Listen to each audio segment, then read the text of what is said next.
This is ridiculous. Like, okay, I'm reading this book. It's a post-apocalyptic world. And the main character is this girl who lives on a compound, which is kind of like a safe house, to like keep out the zombies. Okay. Up to date? Yeah, okay. Pretty sure. Not that hard to grasp, especially with the way that society like is so obsessed with zombies. Like there's literally a zombie parade around now. Like every year they hold this zombie parade and people walk around pretending to be zombies, and then there are people who run away from the zombie pack. Just a little bit too much in my opinion, but like whatever, sure, whatever. The world will do what the world wants, okay? But basically this girl is the main character, and she's like only 18, and she's like lived on this compound her entire life. So she's never really seen the outside world. She's never seen the apocalypse in its true form. She's only known like what it is to live in her little bubble of her like compound. And she's been training her whole life. Well, not her whole life, but like ever since she was like 12 or 13, her dad has been training her. Because her dad is the leader of this compound. He founded the compound. Like he's the first one who made the compound and like brought all these like people who were survivors onto the compound. And they've been living there for 20 years now. This girl's 18, so she's like not been, like her entire life has been with the apocalypse basically. So she doesn't have any recollection of what it's like outside the apocalypse, or like any memory of like being even outside the like compound, because she's never been outside the compound. And so she's lived her whole life inside the compound. She's like I guess extremely sheltered sort of, but she's still incredibly strong because she's been training her whole life to become the leader of so many people who are like the survivors of and live in this compound. And like her whole life she's been trained to be a leader, so she's like super strong and like just ignore the traffic, okay?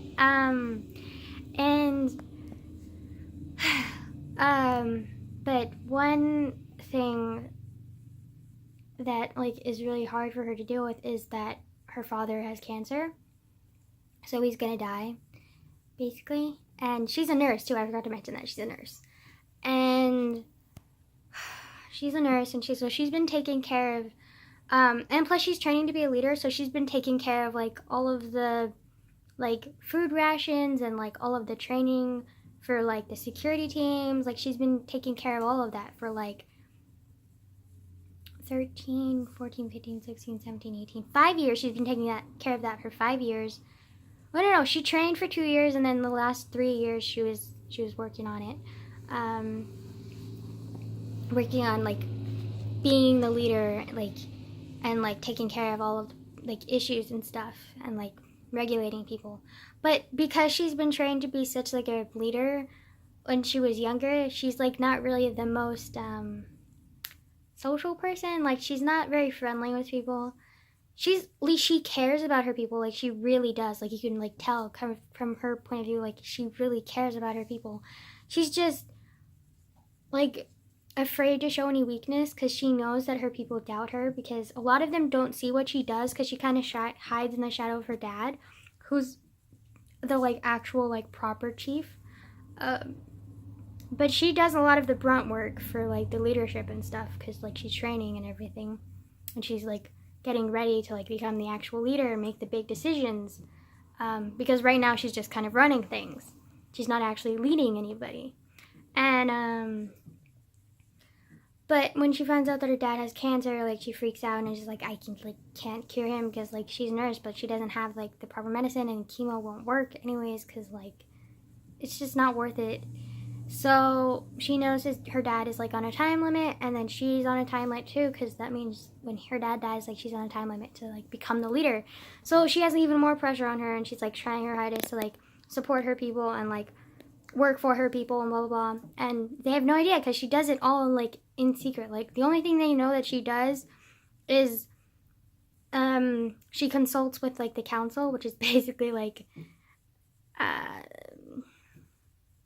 I don't know, I don't follow politics very well.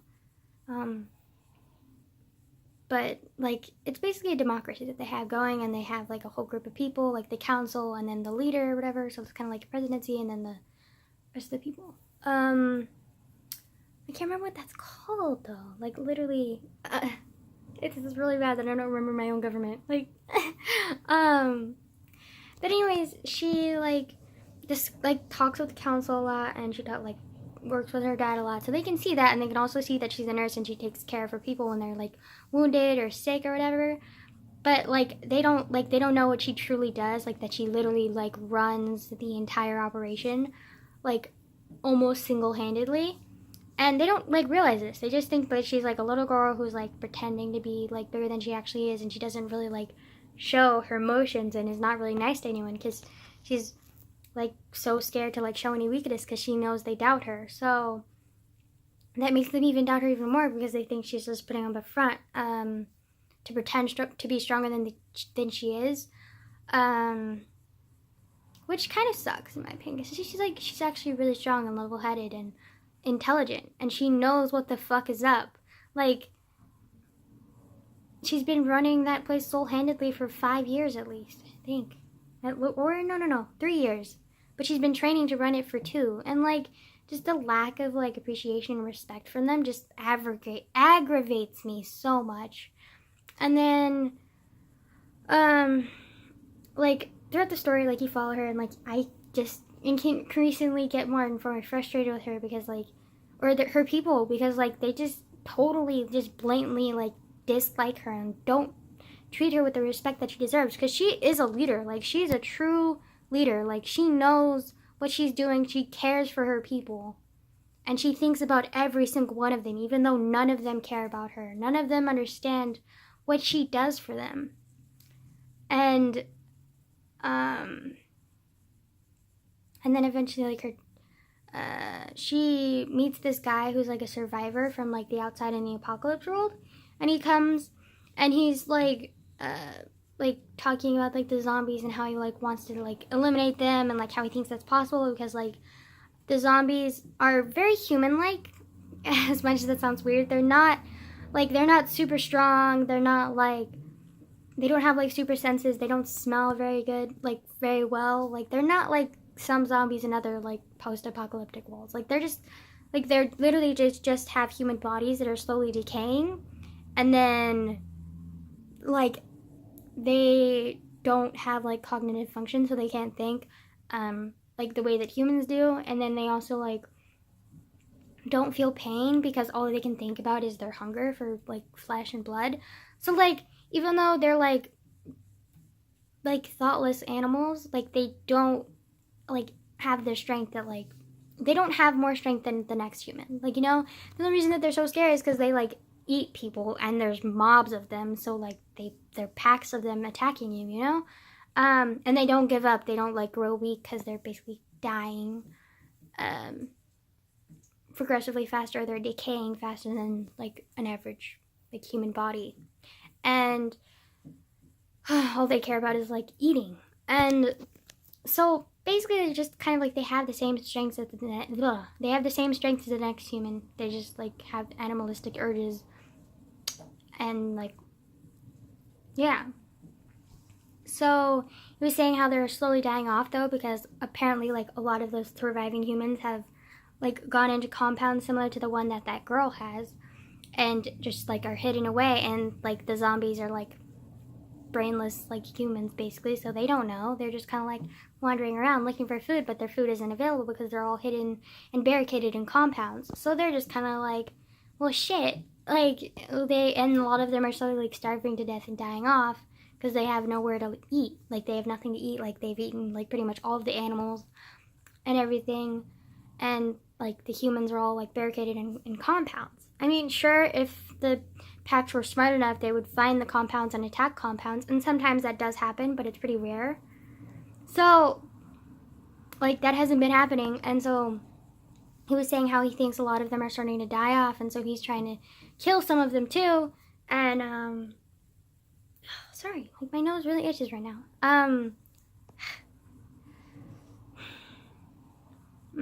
Okay, And so, like, he tries to, like, recruit some of them, and, like, some of them are like, no. And then eventually, like, the girl that I was talking about, she is, like, knows that he's, like, really smart and intelligent because he's survived out there. So she, like, basically, like, tries to recruit him and be like, dude, can you, like, train us? And he's like, okay, fine. And, like, for some reason, thinks that they're, like, eventually gonna, like, go to his side and, like, fight with him, or, like, some of them will, or maybe not, or whatever. And then eventually he trains them, and he trains the main girl that I was talking about, because she knows that everyone thinks that she's weak, and so she's, like, trying to, like, become stronger to them, for them, or whatever. And so she's, like, training to, like, up her survival skills, and also, like, learn how to, like, survive and stuff, and, like, teach her people how to fight as well, and, like, prove her strength to her people as well. And they, of course, like, just blatantly ignore this and think that she's, like, this arrogant little child who's just trying to learn it to show off. And, like, she's learning it to show off to you guys because all you guys care about is appearance. You don't know what she does. Like, you know what I mean? Also, ignore if you see, like, dry skin or whatever, because, like, I have dry skin a lot, okay? And then also, like, there's this zit that just for some reason is on the direct center of my cupid's bow, and it's really annoying, and I don't like it, and it's weird. I don't know. It's annoying, okay? I'm sorry. If you didn't notice, I just drew attention to it, whatever. But anyway, so she's, like, trying so hard to prove herself to her people, and they just, like, totally don't care. They don't give any fucks at all. And then it doesn't help that there's this one guy in the group who's, like, on the compound, and he's, like, the second. He's part of the council, so he's, like, an important person or whatever. But he's so arrogant. Like, he literally, like, he's, like, little Mr. Gossip. And, like, he talks to everyone, like, in the compound all the time. Like, he's always running around talking to people. He's, like, friends with everybody. Like, everybody loves him. He's, like, a people person. Everybody loves him, blah, blah, blah. And so they have, like, he has their support. And so he has, like, this, like, stupid arrogance that he thinks, like, because he's, like, second in command, kind of. Because he kind of is, like, the runner-up for second in command because his dad is second in command. He thinks he's all important, plus he's, like, gained the respect and, like, love of the people of the compound. So everybody loves him. And so that arrogance turns into, like, him challenging the main character, the girl, all the time. And she gets, like, really frustrated with it and, like, is angry with him because he doesn't, like, care about the people. He just kind of cares about, like, because they're around the same age. I think he might be a few years older, ironically, like maybe 19 or 20. But she's 18 and she's, like, way more mature and way stronger than he is. And he thinks because he has the support of the people, he's, like, way better than her and, like, blah, blah, blah. And just, it's really annoying. And just, like, it irritates me because he's so arrogant. And the fact that she silently takes his antagonizing, like, taunts and shit all of the fucking time just proves that she's way stronger than him. Because someone who's, like, just so, like, weak that they have to, like, belittle others to, like, gain confidence, or, like, have a stage of leadership to, like, gain confidence or whatever, and have other people's support to gain confidence, instead of having confidence in themselves and, like, growing up and rising and having strength in themselves, instead of, like, having strength from the support of others, like, only, is incredibly, like, admirable and strong, and, like, I want to be like that someday. Hopefully soon. You can never tell, though. But anyways, so the fact that she silently takes his taunts and doesn't react badly because she knows he's, like, everybody loves him. So, like, if she gets angry at him and, like, tries to punish him or something, or, like, tries to put him in his place, like, people are going to be even more upset with her and blame her. So she doesn't want to, like, push him, but she's also, like, fed up with him. You know what I mean? And then,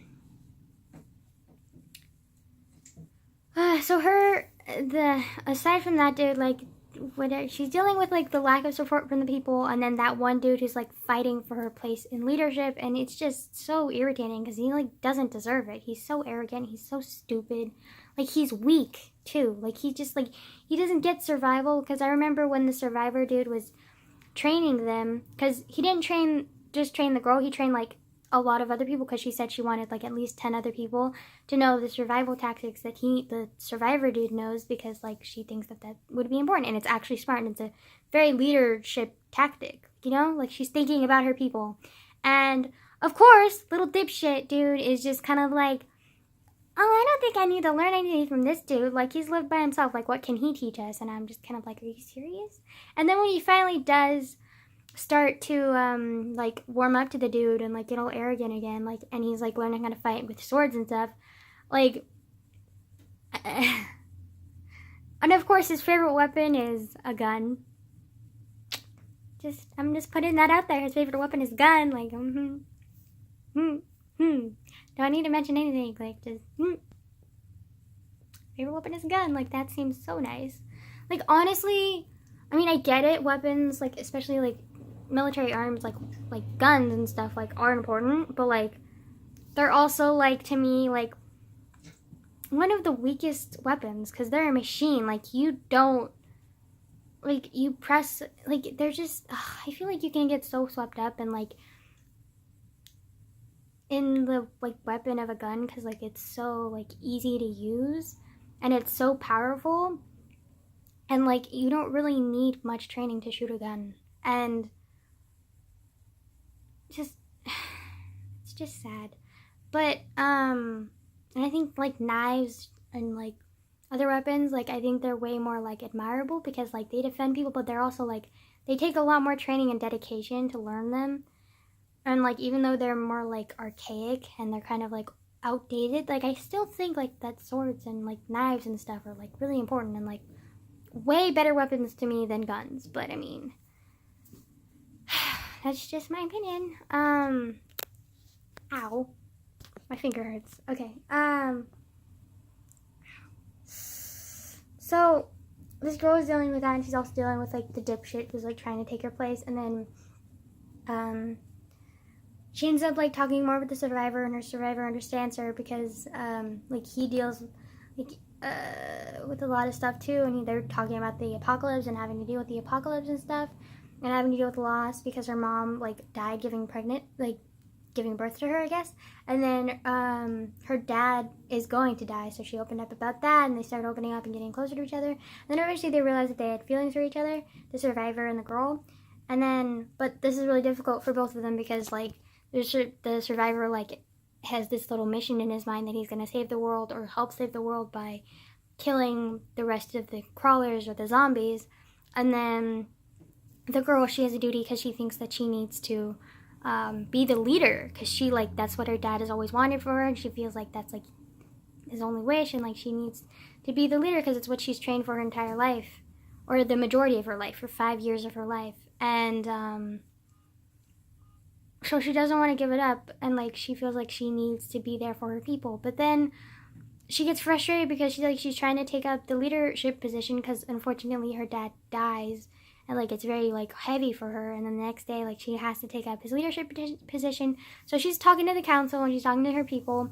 And they just blatantly, like, disrespect her and just, like, you don't deserve to be in this leadership position. And she's just like, okay, why do you think I'm not good to be in this leadership position? And they were just kind of like, you're too young. You're too weak. Like, you don't deserve to be up there. And I was like, I got so mad when he said that, though. Because, like, literally, she's probably 10 times stronger than all of the councilmen put together. Just by her soul mind alone, not even mentioning, like, her training and her, like, just physical strength as well. Like, her willpower and her mental strength is so much stronger than their fucking pathetic coward selves.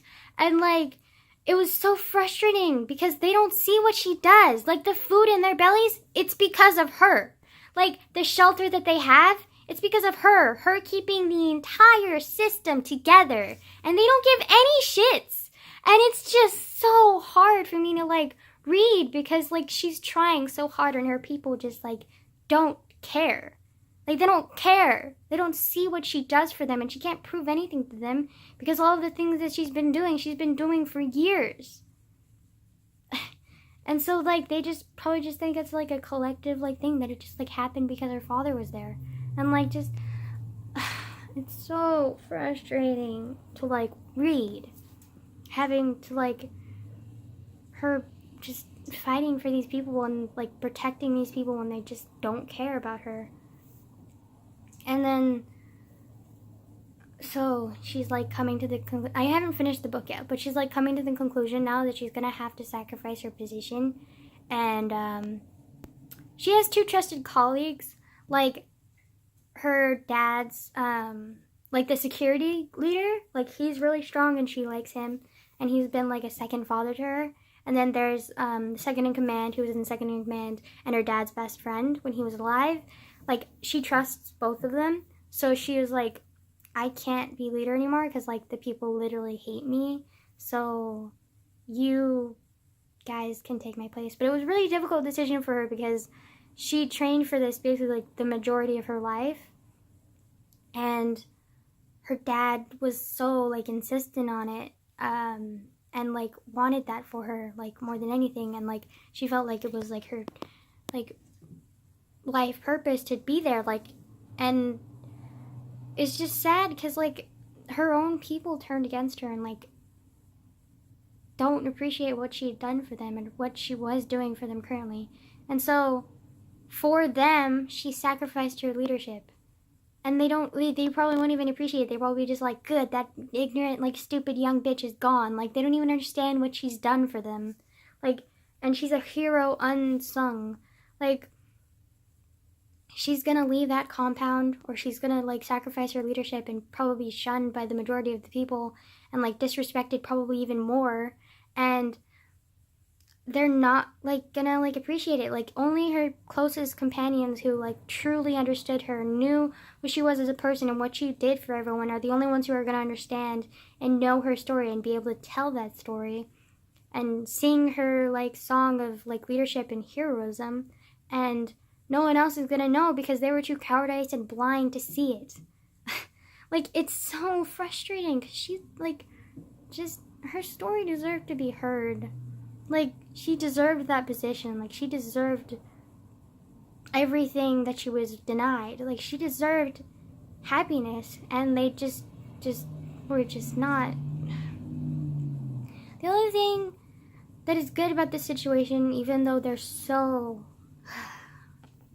is that the survivor guy, who's, like, they both have feelings for each other, or they're, like, growing feelings for each other, he's leaving because he thinks that he needs to kill the rest of the zombies to, like, fully satisfy his mission in life.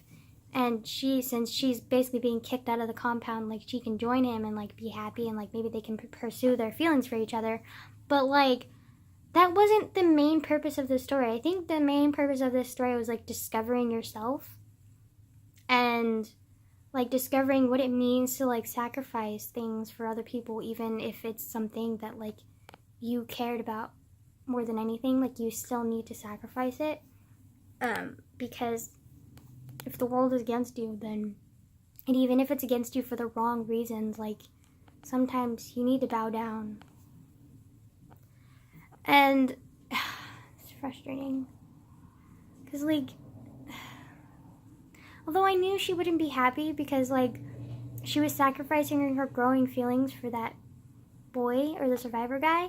And then she was also going to have to deal with, if she's, like, continued pursuing her leadership, she would have had to deal with the hate of her people. And, like, there was no way to convince them because so many of them were just blind to the fact that she had been leading them kind of in secret and, like, helping them survive, like, in secret and not telling them and just, like, quietly doing her job. And they just don't care. She deserved recognition. And, like, they didn't give her that. So now she has to slink away looking like a coward, even though she's done so much for them. And just, it just infuriates me because, like, she deserves so much fucking more. And they just, yeah.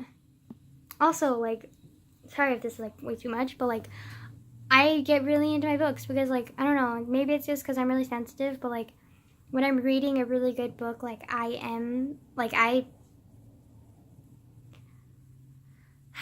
this is gonna sound crazy. Like, I feel what my characters feel. Like, you know, like, what is a really good book and, like, you relate to the character? I do more than relate to the character. Like, I am the character. And, like, I feel what the character feels. And that's why a lot of books, I've been reading a lot of romance books that are, like, meaningless and shallow because they're comfortable, because I know how they're gonna end and I know, like, everything about them. And, like, every wit's an end. Sometimes they'll surprise me. Rarely, though. And, but that's why I like it, because, like, their stuff is so shallow that I, like, it doesn't really affect me. But if it's a really good book and it's really emotional, like, it really does affect me and it tears me up, because, like, I'm so sensitive. And so I've been, like, reading a lot of more of their shallow books, but this book is actually like not shallow, and it's like really strong and like meaningful, and surprisingly it didn't tear me up. I mean, it did a little bit, like I cried a few times, I'm not gonna lie, but it's also like strengthened my resolve to be like more, and like I don't know, but it helped. This book helped. So but also I'm like really just those people, like I can't get over them, like they're just whatever. But like, okay, anyways, I